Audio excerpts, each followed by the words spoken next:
You walk through the pens this morning and face a bitter reality no breeder wants to accept. You have the most striking birds in the county, a flawless phenotype that meets every demand of the standard of perfection, but your incubator numbers are taking a nosedive. The chicks aren't hatching with the same sheer force, they're born weak, and the hard-earned margins of your homestead are evaporating right in front of your eyes. This is the dark side of elite breeding, the exact moment where visual perfection crashes into a biological wall. Today we're going to tear down the genetic engine of your flock to understand why that tight line breeding is now costing you money and animals. Most importantly, at the end of this video, I'll hand you the definitive field protocol to inject fresh blood and raw vigor into your lines without destroying the years of selection you've built. Let's begin. Let's talk about that indispensable tool every serious producer uses in the beginning to lock in high-value traits. When you start a poultry project focused on top-tier quality, breeding close family lines is the main gear of your operation. Whether you're working to purify the lines of a classic Plymouth Rock or an imposing Rhode Island Red, it's the only way to solidify a flawless plumage color, a heavy bone structure, or a laying curve that sets you apart. You close the genetic circle because you need absolute consistency, and at first, the results are truly exceptional. You get a uniform flock, birds that look like carbon copies of each other, and you feel you've mastered the biology of your pens. However, this process of genetic isolation comes with a hidden price tag, a toll that nature collects when we push the machine beyond its operating limits. What happens beneath the feathers, down at the cellular level, is a story of invisible wear and tear. By limiting genetic variability and crossing close relatives generation after generation, you're shrinking the size of your farm's genetic pool. In this closed-loop scenario, defective recessive genes, those that would normally be masked and silenced by strong dominant genes, start pairing up and expressing themselves. It's as if the internal fortress of the bird slowly powers down. Those hidden flaws pair up and physically manifest in your flock, acting like rust inside a high-performance engine. It's no longer a question of whether the genetics will fail, but exactly in which generation the accumulation of these microscopic errors will grind the productivity of your setup to a complete halt. This technical phenomenon is what we call inbreeding depression out in the field, and it's the silent devourer of poultry profitability. Many novice breeders believe the first symptom of this collapse will be the loss of physical shape, but the harsh reality of the barnyard is much more unforgiving. The first pillars to crumble are always the functional and biological ones. The overall fertility of your foundation rooster plummets, embryo viability becomes fragile, and the flock's immune system loses its ability to respond to common pathogens.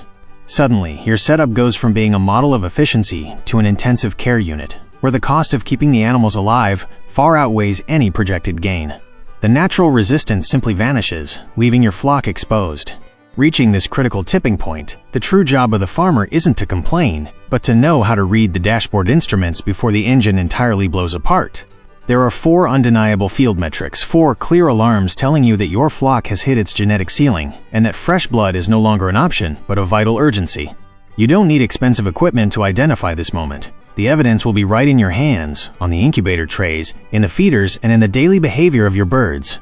Knowing how to interpret this raw data is what separates a mere hobbyist from a seasoned producer with a strategic vision. The first indicator of this biological emergency happens in the dark confines of your incubator and shows up as late embryonic mortality. You reach the critical window between days 18 and 21, holding a constant 99.5 degrees, expecting a vigorous hatch. You open the machine and find that the chicks are fully formed, flawless, but dead inside their own shell. Many immediately blame a drop in humidity or machine ventilation, blindly changing parameters. But if your equipment is dialed in, the truth is entirely different. That embryo didn't lack oxygen, it lacked metabolic energy and raw genetic force to crack the shell. It's an animal designed to look good, but completely lacking the internal fuel needed to take that first step into life. The second metric that should trigger the alarms on your homestead is the progressive reduction in size and body mass across new generations. If you keep meticulous records, you'll notice that your young birds, upon reaching maturity, no longer fill your hands the way their ancestors did. We're talking about a tangible loss of ounces and inches in the structural chassis of the animal. This silent dwarfing completely alters the commercial standard you've worked so hard to achieve. The birds require the same volume of daily feed, consuming their standard 4.2 ounces of ration, but the feed conversion ratio is completely broken. You're investing the exact same money in nutrition to get a smaller animal, diluting your margins with every single sack. The third system failure shows up directly in the nesting boxes and strikes the financial heart of the operation: instability in the laying curve of your young pullets. Under normal conditions, robust genetics guarantee constant laying persistence, a predictable rhythm like the ticking of a clock. You expect the relentless performance of a prime leghorn dropping eggs day in and day out. However, when line breeding has drained the functional capacity of the flock, you start seeing highly erratic laying peaks. One day you collect an excellent number of premium-grade eggs, and the next week production cuts in half without any apparent explanation. You have controlled lighting, tight biosecurity protocols, and a perfectly formulated diet, but the internal machinery of the bird simply lacks stability. Finally, the fourth nail in the coffin of a clothesline is a drastic spike in early mortality, driven by severe juvenile immunodeficiency. This happens during those first 2 weeks of life, a critical window where the chick must face the real world. The birds hatch, but their immune system is so worn out from a lack of genetic diversity that they can't tolerate even minimal environmental challenges. A slight temperature drop, a cold draft, or normal exposure to the invisible pathogens naturally present in the pen bedding is enough to destabilize them completely. You end up wasting resources on vitamins and special care for animals that are genetically programmed to fail, turning a natural rearing process into a constant drain of energy and capital. To reverse this biological damage without losing your flock's unique identity, you need to execute a strategic genetic introduction protocol. Forget about buying random birds and tossing them into your main pen. That is nothing more than gambling with the homestead's hard-earned equity. The first unbreakable step lies in leveraging the reproductive advantage of the male. Bringing in a fresh-blooded rooster is economically superior to importing hens. A single elite foundation rooster fertilizes a dozen of your best hens, injecting his upgraded genetic code into hundreds of fertile eggs in a single season.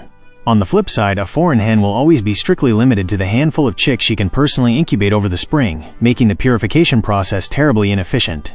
The next critical move is the rigorous selection of your external donor. When you bring an outside rooster into your operation, you are essentially buying into the lifelong selection work of another seasoned producer. That bird must come from a facility with culling standards just as severe as yours. Do not look for a perfect carbon copy of your own animals. Instead, you want an imposing specimen whose phenotype exactly compensates for the structural weaknesses plaguing your flock. If your maternal base has lost chest width or mass, the foreign male must be a literal powerhouse, boasting massive attributes in those exact areas. This guarantees the cross acts as a targeted genetic repair tool over the flock's failing traits, strictly respecting the breed's standard of perfection. Once that foundation rooster arrives at your homestead, genetic biosecurity immediately takes over through a collateral test cross. Under absolutely no circumstances should you release the new bird directly into the core breeding pens with your main hens. If that male carries a catastrophic recessive defect hidden beneath his flawless plumage, you will have irreversibly contaminated the genetic foundation of your farm. The standard procedure requires isolating this new arrival in a dedicated reproductive quarantine module. There, you will pair him exclusively with a tightly controlled small group. Select 2 or 3 of your most proven hens, those veteran breeders with an impeccable history of producing flawless offspring season after season. The result of this restricted test breeding is your first filial generation, the F1. This is the ultimate thermometer measuring the success of your investment. Here, you transition from a caretaker to a field data analyst. During the development of these chicks, you must look for explosive sparks of hybrid vigor. You want to see embryos that shatter the shell with raw power, an absolute reduction in mortality during the first 14 days of life, and juveniles hitting their commercial weight in record time using the exact same ration. If any hidden defects crop up, like crooked toes, the entire line is instantly discarded to protect the core base. If this offspring delivers biological improvement while maintaining the ornamental standard, the rooster gets the green light. However, the most tangible threat when introducing fresh blood does not travel hidden in the genetic code of the feathers, but deep inside the animal's lungs. When you purchase outside genetics, you must burn into your mind that you are acquiring the entire microbiological history of the farm of origin. Respiratory diseases do not forgive a breeder's naivete. A foreign bird might look like a feathered tank, pack massive weight, and crow with tremendous energy, yet simultaneously act as an asymptomatic carrier of bacterial or viral strains that your closed flock has zero natural defenses against.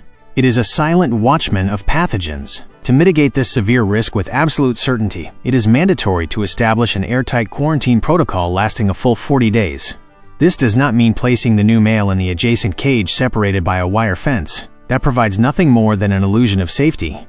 Real quarantine requires the bird to enter a physically distant module, a true fortress where airborne dust cannot possibly travel toward your main coops. During these crucial weeks, the producer must act with total meticulousness. It is vital to implement an aggressive parasite control program while monitoring daily feed intake, checking manure consistency, and listening closely for any respiratory rattle that might indicate the presence of severe threats.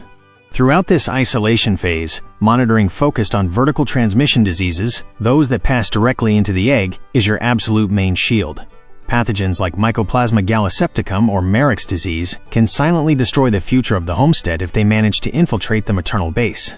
Therefore, using exclusive rubber boots and entirely separate tools for this specific pen is not paranoid behavior. It is the fundamental baseline of modern poultry management. Only when the bird passes this grueling 40-day scrutiny, demonstrating an impeccable athletic state and ironclad health, can you safely initiate the test mating process we just broke down. Management during that quarantine stage must focus heavily on boosting the animal's digestive system through high rusticity preventative nutrition.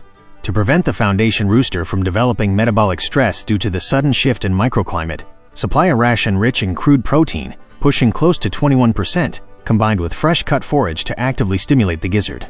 Adding natural probiotics or a slight percentage of apple cider vinegar to the waterers acts as a preventative fortress. This acidic management in the gut stops pathogenic bacteria dead in their tracks, strengthening the rooster while he adapts to your breeding facility. A well-nourished animal reveals hidden health deficiencies much faster. Once you have secured the chicks from the test cross, tracking their hard production data will dictate the future direction of your entire operation.